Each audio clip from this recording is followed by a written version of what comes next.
संविधान के जनक भारत रत्न डॉक्टर बाबा साहेब अम्बेडकर की 134वीं जयंती पर पूर्व महापौर सुधाकर सोनावणे के नेतृत्व में ऐरोली स्थित डॉक्टर बाबा साहेब अम्बेडकर स्मारक स्थल पर विशेष कार्यक्रम का आयोजन किया गया, जहां राज्य के वन मंत्री गणेश नाइक विशेष रूप से मौजूद थे। साथ ही मौजूद थे पूर्व सांसद डॉक्टर संजीव नाइक, पूर्व नगर सेवक अनंत सुतार, पूर्व नगर सेविका रंजना सोनावणे, शिक्षण उपायुक्त शंकररत्ना खिल्लारी, संगीता पाटिल, शिक्षक, छात्र और तमाम अंबेडकर अनुयायी।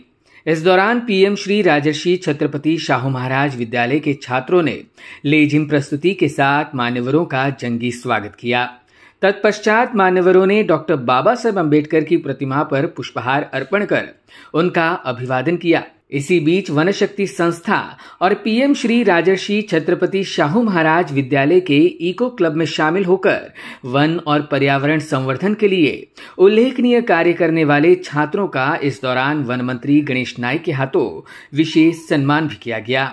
मगर कार्यक्रम में ऊर्जा का संचार तो तब हुआ जब यहां छात्रों और शिक्षकों की जोड़ी ने डॉक्टर बाबा साहेब अम्बेडकर की जीवनी और कार्यों को गीत प्रस्तुति के माध्यम से पेश किया। वन मंत्री गणेश नाइक और पूर्व महापौर सुधाकर सोनावणे ने डॉक्टर बाबा साहेब अम्बेडकर के कार्यों को याद करते हुए सभी को भीम जयंती की शुभकामनाएं दी। भारत रत्न डॉक्टर बाबासाहेब आंबेडकरांची ही 134वी जयंती आहे। खरं तर छत्रपती शिवाजी महाराजांनंतर या देशामध्ये ज्या व्यक्तिमत्वाच्या आचार आणि विचाराची नुसती पूजा नाही तर अनुकरण केले जाते, त्याच्यामध्ये डॉक्टर बाबासाहेब आंबेडकरचा दुसरा नंबर। डॉक्टर बाबासाहेब आंबेडकरांना अंधश्रद्धा, ढोंगीपणा हा त्यांना कधी मंजूरच नव्हता। त्यांनी स्पष्ट सांगितले, पोशाख विशाख अतिशय भरदार ठेवा, परंतु विचार आचार हे साधे ठेवा।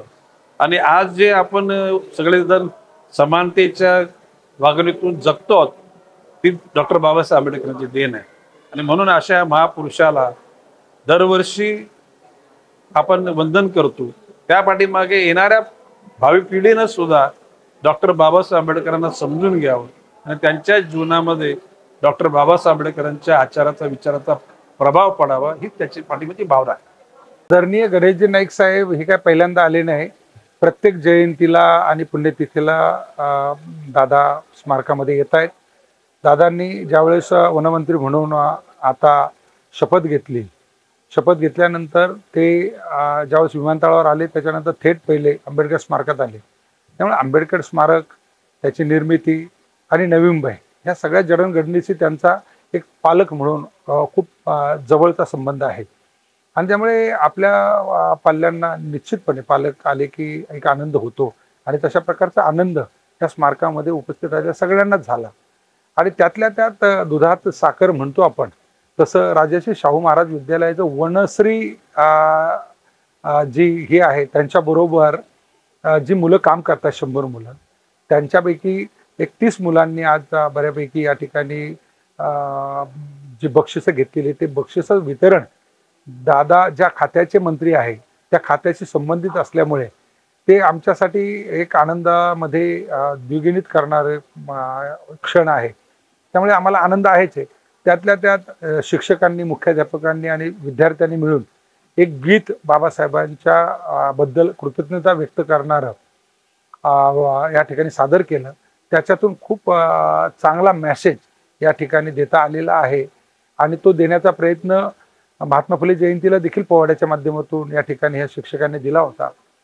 त्यामुळे एकंदरच पाहता आजचा जो दिवस आहे, ज्यांच्यामुळे आज हे सोन्याचे दिवस आम्हाला पाहायला मिळाले आणि त्या बाबासाहेब आंबेडकरांची जयंती आणि ती जयंती ह्या देशातल्या सगळ्यात सुंदर राहण्यासाठी असलेल्या शहरामध्ये ह्या शहराचे भाग्य विधाते आदरणीय गणेशजी नाईक साहेब येऊन